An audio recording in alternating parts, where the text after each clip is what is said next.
I wake up to the same old fight, chasing shadows in the night. Promises made, but I let them fade.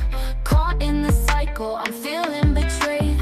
Round and round, I'm losing ground. Trying to break free, but I can't see. These negative patterns are haunting me. Nights turn to days, I'm losing my way. Thought I found peace, but it's led me astray. Chasing the high, but it only brings pain. The more I run, the less I gain. Hey everybody, hey, and welcome to another session of Tarika Said Again. And today we are continuing on with our relationship saga. Yes, addictive patterns. And we always know it can be positive as well as negative. So our question today is it best to leave the first time a person deceives you, disrespects you, wrongs you, or cheats on you? Is it best to leave the first time or allow them to do it again for the second time, or the third, or the fourth, or for those that have lost count? That's the question for today's session. People wrestle with this all the time. You've heard the idiom, fool me once, shame on you. Fool me twice, shame on me. That simply emphasizes a personal accountability and learning from mistakes. It suggests that while the first betrayal or the first wrongdoing is the fault of the deceiver, but if you allow it to happen again, it's on you. The responsibility, it shifts on you. There isn't a single healthy answer that fits every relationship. That's one thing I want you all to remember. But there are clear principles that can help you decide what protects your psyche, what protects your well-being, what protects your dignity, or we can just say protects you and your family. When someone shows you who they are, and I know you've heard this saying before, I like to quote this after Maya Angelou.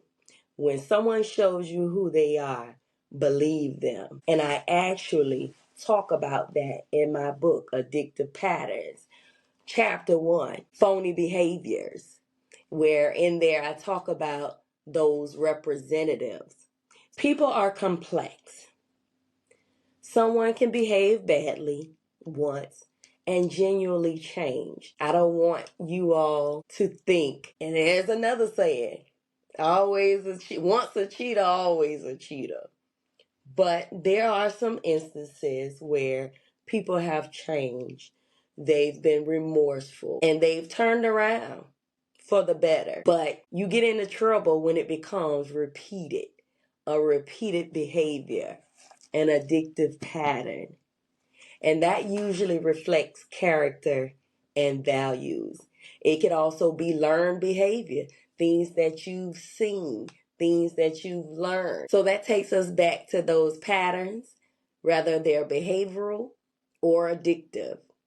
Question is, did they take full accountability and show sustained change? Not just change for the moment because they were sorry that they got caught, but showed sustained, like consistency, change. Never to return again, change. Not all relationships harm is equal. Some violations, they damage trust. And you've heard people where they simply said, I can't trust her or I can't trust him. And that's difficult to have to endure or deal with.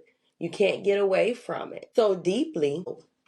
Therapists, that's when they have to come into play to get some professional help to try to help with the therapy. of the couples or the families, whatever that looks like. Those would be considered high severity type situations. Like we say, the cheating, the emotional or the verbal abuse. Sometimes people try to dismiss the verbal or the emotional, he never put his hand on me. But that could be just as damaging. The name calling, the humiliation, the demeaning, putting a person down, bullying them, weighing on their confidence, their self-worth, making you feel unsafe. We get with individual as a woman to feel safe, to feel protected, to be able to speak and share those unexpressed thoughts, and then for that to turn around and be used against us, that could be devastating. That could be disappointing. Chronic disrespect, just constantly, every time you turn around, just always disrespecting the relationship. Repeated boundaries, violations. And when we talk about chronic, these aren't like minor slip ups, Like, example, say you're out and about with your significant other and he forgets to introduce you to someone. That could just be a minor slip up. But no, we're talking about major things that attach your safety and your dignity. And in these cases, leaving after the first clear incident, often psychologically the healthiest. Sorry to say, especially if there's a pattern or no true remorse. Don't quite get what they did and how it was wrong. Can taking someone back ever be healthy? That's another question that I have. And you should ask yourself the same. I would say in some instances, you see I'm struggling. Maybe yes. Because and just last week I said the go backs, the spinning the blocks, the looking back never was my thing. But for some, we've seen that it has worked, right? Under specific conditions. Like they've had some type of healthy reconciliation. And that could require genuine remorse, as I just said. Not making excuses, sharing where they went wrong, how they plan to make it right, taking full accountability, transparency, and changed behavior. Remember I said sustained changed behavior, consistent effort over time. And those boundaries that you all set together, them being respected. Now without those, taking somebody back, it leads to repeated harm, repeated abuse. Rather it's psychological, emotional, physical abuse, eroded self-worth, anxiety, yes, bitterness. Now that's one thing, bitterness. And we see it all the time, these various reality shows out here, like Love and Marriage Huntsville, where there's a couple on there. They were married. They already had, I think, 3 kids. He cheated. She took him back. They got back together. They had a 4th child. And it seemed like after the 4th child, we found out he cheated again.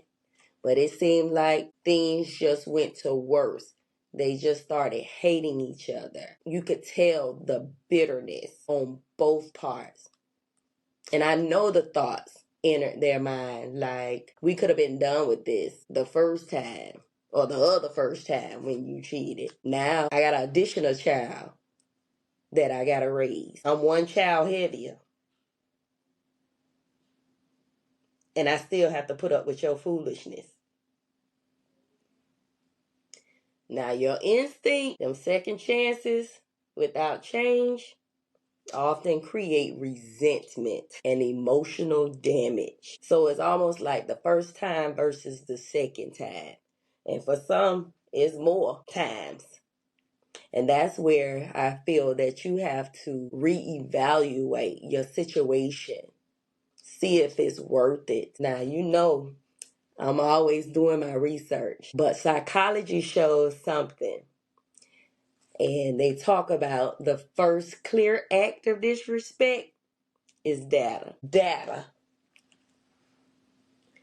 for you to look back on. Now, it's the response after